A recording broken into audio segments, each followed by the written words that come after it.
Students, आज जो हमारा टॉपिक है वो है ऑफिशियल लेटर।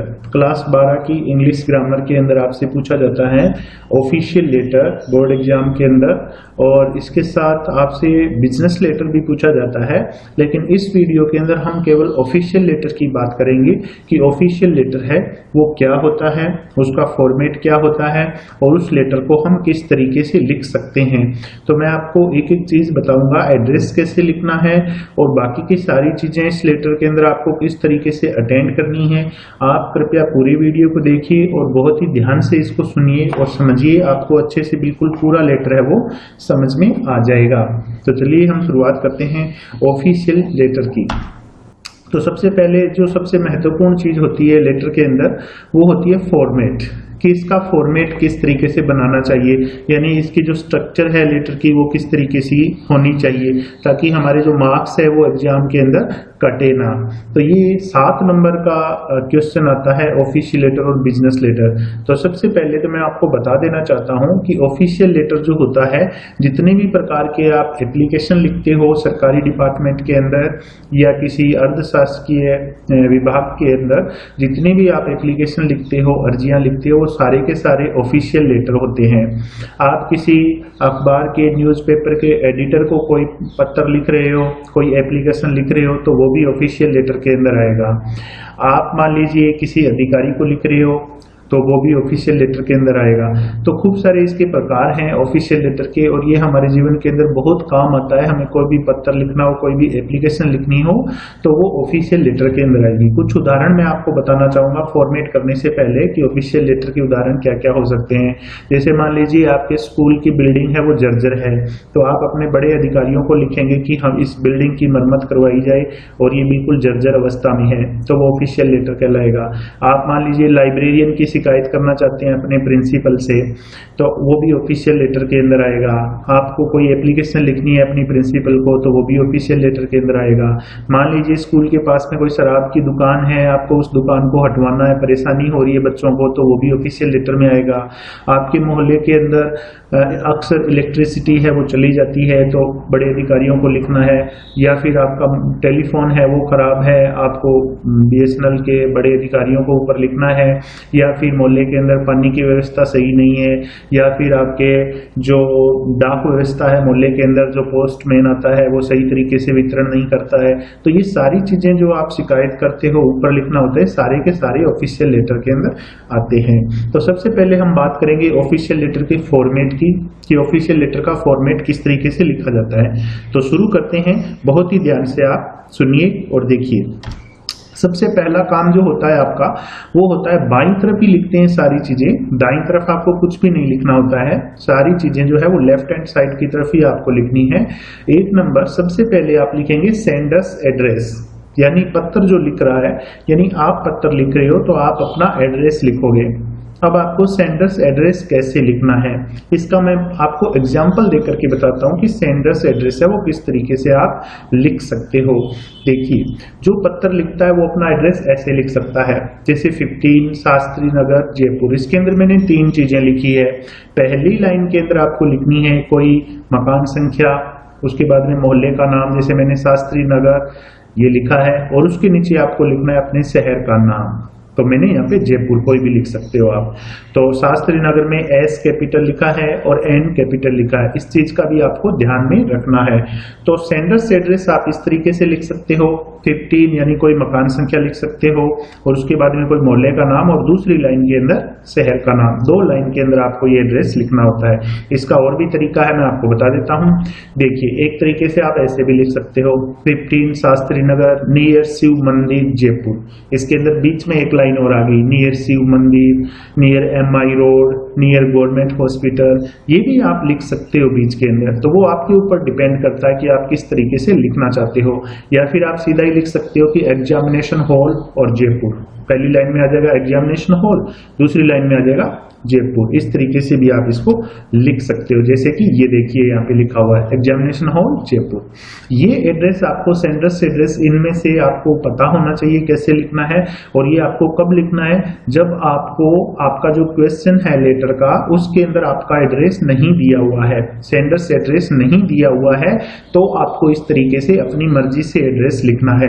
यदि उसके अंदर एड्रेस दिया हुआ है तो वहीं से लिखना है। मान लीजिए आपको केवल उसके अंदर अजमेर दिया हुआ है कि आप अजमेर में रहते हो, तो फिर जयपुर की जगह केवल आपको अजमेर करना है, बाकी का तरीका यही है। तो इस तरीके से आप सबसे पहले सेंडर्स एड्रेस लिखोगे। उसके बाद में 2 नंबर पे आप लिखोगे सेंडर्स एड्रेस के नीचे डेट, दिनांक। दिनांक कैसे लिखनी है वो देखिए, ये तरीका दिनांक लिखने का, जैसे मैंने लिखी है 28 सितंबर 2020, या सितंबर को आप शॉर्ट में भी लिख सकते हो 28 सितंबर 2020। इस तरीके से आपको डेट लिखनी है। आप ध्यान रखें, दिनांक से पहले भी एक लाइन खाली छोड़नी है आपको, और दिनांक के बाद में भी एक लाइन आपको खाली छोड़नी है। तो सबसे पहले आपको सेंडर्स एड्रेस लिखना है, उसके बाद में आपको उस दिन की दिनांक लिखनी है जिस दिन आप लेटर लिख रहे हो। 3 नंबर पे आपको लिखना है लेटर नंबर या रेफरेंस नंबर, इफ एनी, यदि है तो लिखना है, नहीं तो इसको छोड़ देना। ज्यादातर लेटर के अंदर, एग्जाम के अंदर आप इसको छोड़ देते हैं, इसको नहीं लिखते हैं।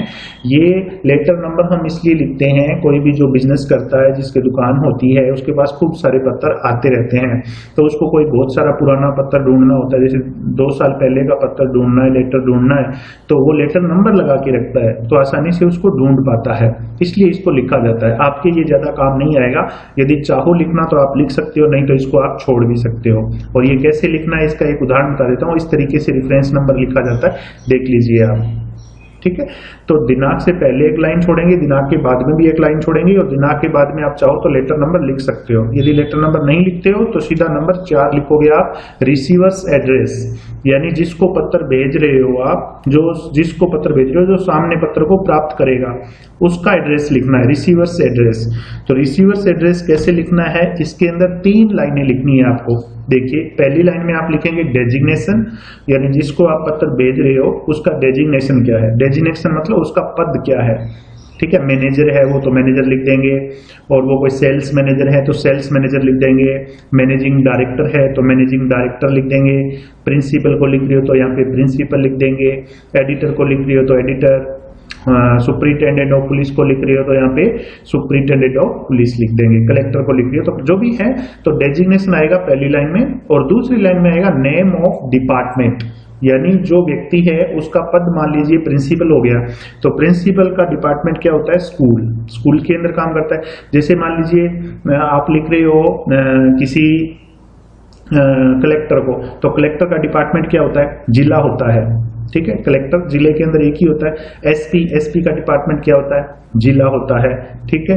तो यहाँ पे आ जाएगा जिले का नाम, और एड्रेस लास्ट में तीसरी लाइन के अंदर आएगा। एड्रेस की जगह आपको उस जगह का नाम लिखना है, जैसे जिले का नाम आ गया या कोई और शहर का नाम आ गया, वो आपको एड्रेस की जगह लिखना है। तो 3 लाइन के अंदर आपको लिखना है। इसके मैं उदाहरण बताता हूँ, आप उदाहरण से अच्छे तरीके से समझ पाएंगे। देखिए, सबसे पहले यदि प्रिंसिपल को लिख रहे हो तो पहली लाइन में डेजिग्नेशन आ गया, द प्रिंसिपल। दूसरी लाइन में नेम ऑफ डिपार्टमेंट, तो नेम ऑफ डिपार्टमेंट प्रिंसिपल का क्या है, गवर्नमेंट सीनियर सेकेंडरी स्कूल, ये स्कूल का नाम आ गया। और तीसरी लाइन में आप जगह का नाम लिखोगे कि ये डिपार्टमेंट कहाँ है, ये स्कूल कहाँ है, तो वो आ गया शंभूगढ़। या फिर इस तरीके से लिख सकते हो, जैसे कलेक्टर को लिख रहे हो तो पहली लाइन में पद आ गया द कलेक्टर, डेजिग्नेशन आ गया। दूसरी लाइन में आ गया डिपार्टमेंट, नेम ऑफ डिपार्टमेंट। तो कलेक्टर का डिपार्टमेंट क्या होता है, कलेक्टर और एसपी जो होते हैं सुपरिटेंडेंट ऑफ पुलिस, वो जिले के अंदर एक एक ही होते हैं, तो उनका डिपार्टमेंट होता है district of Jaipur, district of Jaipur, district of Ajmer, district of Hanumangarh, district of Bhilwara, जो भी आप लिखना चाहो। और लास्ट के अंदर उस जिले का नाम फिर से लिखना होता है आपको, 3 लाइनों में लिखना है आपको, ठीक है। यहाँ पे देखो सेक्रेटरी को लिख रहे हो तो द सेक्रेटरी, पहली के अंदर पद का नाम, बोर्ड ऑफ सेकेंडरी एजुकेशन, ये डिपार्टमेंट का नाम आ गया कि ये सेक्रेटरी कौन से डिपार्टमेंट का है, बोर्ड ऑफ सेकेंडरी एजुकेशन, और ये कहाँ है डिपार्टमेंट, अजमेर। तो 3 लाइन में आपको 4 नंबर पे रिसीवर्स एड्रेस, ये उदाहरण आपके सामने है, इस तरीके से लिखना होता है।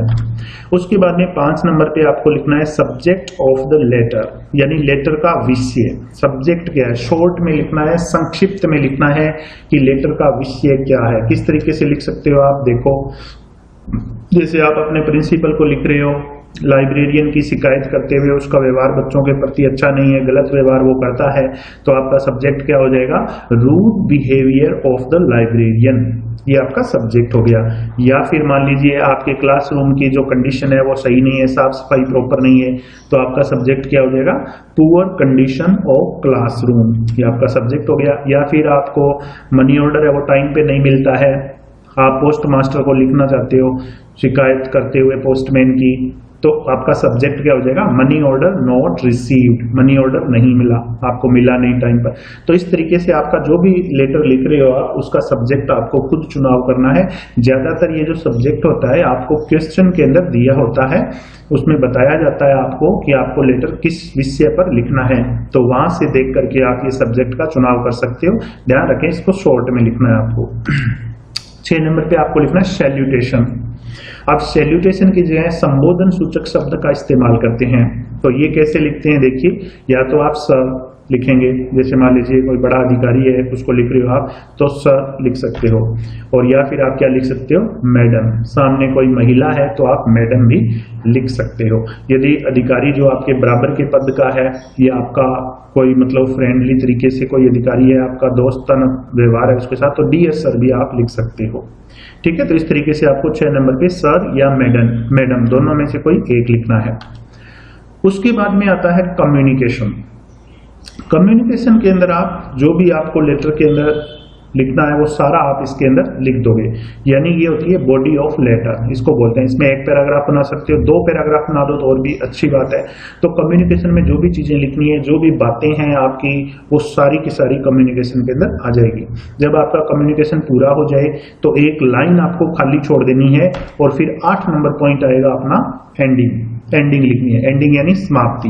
अब एंडिंग कैसे लिख सकते हो आप देखिए, कुछ उदाहरण बताता हूं। जैसे कोई शिकायती पत्र लिख रहे हो तो आप एक एंडिंग याद रखें, please look into the matter, कृपया इस मामले को जांचिए, एंड डू द नीडफुल, और आवश्यक कार्रवाई करिए। इस तरीके से आप लिख सकते हो एंडिंग। यदि शिकायती पत्र है, आप पुस्तकालय डेस्क की शिकायत कर रहे हो, या पोस्टमैन की शिकायत कर रहे हो, या और कोई मैटर की आप शिकायत कर रहे हो, शराब की दुकान स्कूल के पास है उसको हटवाने के लिए कलेक्टर को लिख रहे हो, तो आप ऐसा लिख सकते हो, please look into the matter and do the needful. इसको याद रखिए आप, ठीक है। या फिर आप ऐसे लिख सकते हो, I hope you will take necessary steps, मैं उम्मीद करता हूं कि आप जरूरी कदम उठाएंगे। ये दोनों एंडिंग है वो एक ही है, आप जो मर्जी लिखें कोई फर्क नहीं पड़ने वाला। या फिर आप ऐसे लिख सकते हो, काइंडली टेक इमीडिएट स्टेप, कृपया जल्दी कदम उठाइए, ये भी आप लिख सकते हो। या फिर आप लिख सकते हो, please give me information about it's process. ये एंडिंग थोड़ी सी अलग है। ये एंडिंग आप कब लिख सकते हो? जब आपको मान लीजिए बैंक के अंदर अकाउंट खुलवाना है और आप बैंक मैनेजर को पत्र लिख रहे हो कि मुझे बताइए किस तरीके से अकाउंट खोला जाता है, कौन कौन से डॉक्यूमेंट चाहिए, तो उसके लिए फिर आप ये लिखोगे, please give me information about it's process, मुझे इसकी प्रोसेस के बारे में इंफॉर्मेशन दें। बाकी के ऊपर वाली 3 एंडिंग जो है वो कोई भी लिख सकते हो आप, तीनों ही सेम है, वो ज्यादातर शिकायती पत्र में लिखी जाती है। ठीक है, तो एंडिंग लेटर के विषय के हिसाब से, लेटर किस विषय पर है उसके हिसाब से आप कोई और भी एंडिंग लिख सकते हो। ठीक है, एंडिंग कोई फिक्स नहीं होती है। तो 8 नंबर पॉइंट की जगह आपको इस तरीके से कोई भी एक एंडिंग लिखनी है। 9 नंबर पॉइंट की जगह आपको लिखना है थैंकिंग यू। थैंकिंग यू लिख दो। उसके बाद में 10 नंबर पॉइंट की जगह कॉम्प्लीमेंट्री फ्रेज लिखना है आपको। यानी कॉम्प्लीमेंट्री फ्रेज की जगह आप क्या क्या लिख सकते हैं देखिए, कॉम्प्लीमेंट्री फ्रेज की जगह आप ये लिख सकते हो, या तो लिखो योर्स फेथफुली, या लिखो योर्स ट्रूली, और या योर्स ओबीडियंटली। अब इसके अंदर यदि आप किसी समाचार पत्र के एडिटर को लिख रहे हो तो आप लिखिए योर्स ट्रूली, ये फिक्स है। समाचार पत्र के संपादक को, एडिटर को लिखा जाता है तो वहां पे आपको योर्स ट्रूली लिखना है 10 नंबर पॉइंट की जगह। और यदि आप अपने प्रिंसिपल और हेडमास्टर को लिख रहे हो तो 10 नंबर की जगह आपको लिखना है योर्स ओबीडियंटली। ये दो तो फिक्स है, yours truly for newspaper editor and yours obediently for principal and the headmaster, ये इनके लिए है। और बाकी के जितने बच गए उनके लिए आप 10 नंबर पॉइंट की जगह लिखेंगे योर्स फेथफुली। तो ये आपकी होगी कॉम्प्लीमेंट्री फ्रेज। उसके बाद में 11 नंबर पॉइंट आएगा और वहां पे सेंडर सिग्नेचर, यानी जो पत्र लिख रहा है, जो पत्र भेज रहा है, वो अपने हस्ताक्षर करेगा। यहाँ पर हस्ताक्षर करने हैं यहाँ पे। 12 नंबर पॉइंट की जगह इसके नीचे सेंडर्स नेम, यानी पत्र भेजने वाला अपना नाम लिखेगा। ठीक है, जो पत्र भेज रहा है वो अपना नाम अच्छे सुंदर अक्षरों में पूरा नाम लिखेगा। और उसके बाद में 13 नंबर पॉइंट की जगह लिखना है सेंडर्स डेजिग्नेशन इफ एनी। यदि पत्र भेजने वाले का कोई पद है, यदि है तो लिखना है, नहीं तो छोड़ देना इसको। जैसे मान लीजिए पत्र भेजने वाला व्यक्ति स्टूडेंट है, तो यहाँ पे लिख देंगे स्टूडेंट, क्लास आगे आ जाएगी कि इस क्लास का स्टूडेंट, ठीक है। या फिर कोई और टीचर है तो यहाँ पे उसका पद आ जाएगा, ठीक है। इस तरीके से 3 चीजें हैं। सेंडर सिग्नेचर, पत्र भेजने वाला सिग्नेचर करेगा अपने, उसके नीचे अपना नाम लिखेगा, और फिर उसका कोई पद है तो यहाँ पे सेंडर्स डेजिग्नेशन भी आ जाएगा, उसका पद भी आ जाएगा। उसके बाद में देखिए यहाँ पे 14 नंबर पे एनक्लोजर। एनक्लोजर यहाँ पे लिखना है। एनक्लोजर का मतलब होता है कि कौन कौन से डॉक्यूमेंट आप लेटर के साथ में लगा रहे हो, यानी पत्र के साथ में लगाए जाने वाले जो डॉक्यूमेंट है उनके बारे में लिखना होता है। आप पत्र लिख रहे हो, उसके साथ में जैसे मार्कशीट की फोटोकॉपी लगा रहे हो तो 1 नंबर की जगह लिख दोगे मार्कशीट। कोई और आप फोटोकॉपी लगा रहे हो, मान लीजिए कोई चेक लगा रहे हो तो यहाँ पे 2 नंबर पे चेक नंबर लिख दोगे। 3 नंबर पे कोई और चीज, जो भी चीज लेटर के साथ में लगाई जाती है उनका विवरण आपको एनक्लोजर की जगह आगे पॉइंट लगा करके इस तरीके से 1 2 3 4 जितने भी आपके डॉक्यूमेंट साथ में लगे हुए हैं उनका विवरण आप यहाँ पे दोगे 14 नंबर पॉइंट की जगह। उसके बाद में 15 नंबर पॉइंट की जगह लिखो copies to be sent if any. यदि इस पत्र को किसी और भी लोगों को भेजना है, जैसे आप कई सारे लोगों को भेजना चाहते हो तो यहाँ पे लिख दोगे कि किन किन लोगों को ये कॉपियां भेजनी है, कौन कौन से कार्यालय के अंदर ये कॉपी जाएगी इस लेटर की, तो उन सारों के नाम यहाँ पे आ जाएंगे कॉपीज टू बी सेंट के अंदर, यदि है तो। नहीं है तो ये सारी चीजें छोड़ दी जाती हैं, ठीक है। तो ये इसका फॉर्मेट हो गया लेटर का। अभी अपने एक लेटर आपके सामने है, हम करके देखें किस तरीके से लिखना है। मैं आपको बताऊंगा कैसे आप लिख सकते हो। जैसे ये क्वेश्चन है, write a letter to the post master of your town. अपने टाउन के पोस्ट मास्टर को आपको एक लेटर लिखना है। Explaining that letters are not being properly delivered. आपको एक्सप्लेन करना है कि जो लेटर्स हैं वो प्रॉपरली डिलीवर नहीं किए जा रहे हैं, सही तरीके से पोस्टमैन जो है वो लेटर नहीं पहुंचा रहा है। यू आर सुची सचिन ऑफ 21 गांधी बाजार दौसा। आपका एड्रेस भी दे दिया, आपका नाम भी दे दिया। आपका नाम है सुची या सचिन, कोई भी लिख सकते हो दोनों में से, और आपका एड्रेस दिया है 21 गांधी बाजार दौसा। तो अब ये लेटर लिखना है, पोस्टमैन की शिकायत करनी है और पोस्ट मास्टर को लिखना है कि वो डिलीवर सही तरीके से नहीं करता है लेटर वगैरह है उनको। तो मैं इसका फॉर्मेट बना के आपको बताता हूं, अभी जैसे अपने पढ़ा था उस तरीके से। तो सबसे पहले आपका एड्रेस दिया हुआ है, सेंडर से एड्रेस लिखते हैं नंबर 1 की जगह, जो कि आपको लेटर में दे दिया। यदि लेटर में नहीं दिया होता तो आपको अपनी मर्जी से ही लिखना था। लिखने का तरीका क्या था वो मैंने आपको पहले बता दिया। तो इसका तरीका क्या देख लीजिए, आपको दिया हुआ है यहाँ पे 21 गांधी बाजार और दूसरी लाइन में दौसा। इस तरीके से आपको ये लिख लेना है। उसके बाद में आपको क्या करना है, एक लाइन छोड़नी है, क्योंकि दिनांक लिखने से पहले भी लाइन छोड़नी है और दिनांक लिखने के बाद में भी एक लाइन छोड़नी है। तो आप एक लाइन छोड़ के क्या लिखेंगे, दिनांक लिख देंगे 28 सितंबर 2020, जो भी दिनांक है वो लिख देंगे आप। उसके बाद में एक लाइन छोड़ के आप क्या लिखेंगे, मैंने इसमें लेटर नंबर और वो नहीं लिखे हैं, आप भी छोड़ सकते हो, कोई जरूरी नहीं है लिखना, ठीक है। तो उसके बाद में आप किसको लिखोगे, रिसीवर्स डेजिग्नेशन लिखेंगे सबसे पहले, उसका डिपार्टमेंट लिखेंगे, एड्रेस लिखेंगे, यानी रिसीवर्स एड्रेस लिखना है पूरा। तो पहली लाइन में आ गया रिसीवर्स डेजिग्नेशन, यानी किसको लिखना है ये पत्र, the post master, post master को लिखना है। तो पहली लाइन में ये आ गया। दूसरी लाइन में पोस्ट मास्टर का डिपार्टमेंट कौन सा है, हेड पोस्ट ऑफिस, ये उसका डिपार्टमेंट है, तो मैंने वो लिख दिया। पेपर के अंदर दिया हुआ नहीं था कहीं पे, आपको अपनी मर्जी से लिखना है हेड पोस्ट ऑफिस, क्योंकि हेड पोस्ट ऑफिस के अंदर ही पोस्ट मास्टर बैठता है। और फिर तीसरी लाइन के अंदर जिले का नाम, स्थान का नाम जहां पे ये डिपार्टमेंट है, तो वो दौसा आपको दिया हुआ है ऊपर एड्रेस के अंदर। तो इस तरीके से आपको सेंडर्स एड्रेस सबसे पहले, फिर डेट, फिर रिसीवर्स एड्रेस। मैंने कैसे लिखा देख लीजिए। रिसीवर्स एड्रेस 3 लाइनों में लिखना है, ध्यान रखिए आप। पहली लाइन में डेजिग्नेशन यानी पद का नाम, दूसरी लाइन में विभाग का नाम, डिपार्टमेंट का नाम, और तीसरी लाइन में शहर का नाम, जिले का नाम या स्थान का नाम आता है। उसके बाद में क्या लिखेंगे, सब्जेक्ट। सब्जेक्ट आपको क्वेश्चन के अंदर दिया हुआ है, irregular delivery of letters in our locality. हमारी लोकेलिटी के अंदर लेटर्स की डिलीवरी है वो इरेगुलर है, यानी टाइम पे नहीं होती है। यही आपको एक्सप्लेन करना था, ये आपको पेपर में दिया हुआ है, तो आपको इस तरीके से सब्जेक्ट लिख लेना है। उसके बाद में आपको सैल्यूटेशन लिखना है, सर। आप यहाँ पे मैडम भी लिख सकते हो, यदि महिला है पोस्ट मास्टर तो मैडम भी लिख सकते हो, नहीं तो आप क्या लिख देंगे, सर। और उसके बाद में आता है अपना कम्युनिकेशन। तो कम्युनिकेशन आप 2 पैराग्राफ में बना सकते हो, 1 पैराग्राफ में बना सकते हो, ये लिखना है आपको अपने आप। I regret to write about the carelessness of the postman of our locality. इस तरीके से इसको शुरू कर सकते हो आप कि मैं हमारी लोकेलिटी का जो पोस्टमैन है उसकी लापरवाही के बारे में बताते हुए बड़ा ही खेद मुझे हो रहा है। तो आगे जो भी उसकी समस्याएं आपको महसूस हुई है कि वो क्या परेशानी पैदा करता है आपके लिए, वो सारी आप इसमें लिख सकते हो 1 पैराग्राफ या 2 पैराग्राफ बना करके। अच्छा, पूरा जब आपका कम्युनिकेशन पूरा हो जाए, ये बॉडी ऑफ लेटर पूरी हो जाए, पूरा लिख दो, तो फिर आपको एक लाइन छोड़ के क्या लिखना है, एंडिंग लिखनी है। तो इसमें एंडिंग क्या लिखेंगे, प्लीज टेक नेसेसरी स्टेप्स, क्योंकि शिकायती पत्र आप लिख रहे हो। तो मैंने एंडिंग बताई थी, ऊपर वाली तीनों में से कोई भी आप लिख सकते हो, प्लीज टेक नेसेसरी स्टेप्स।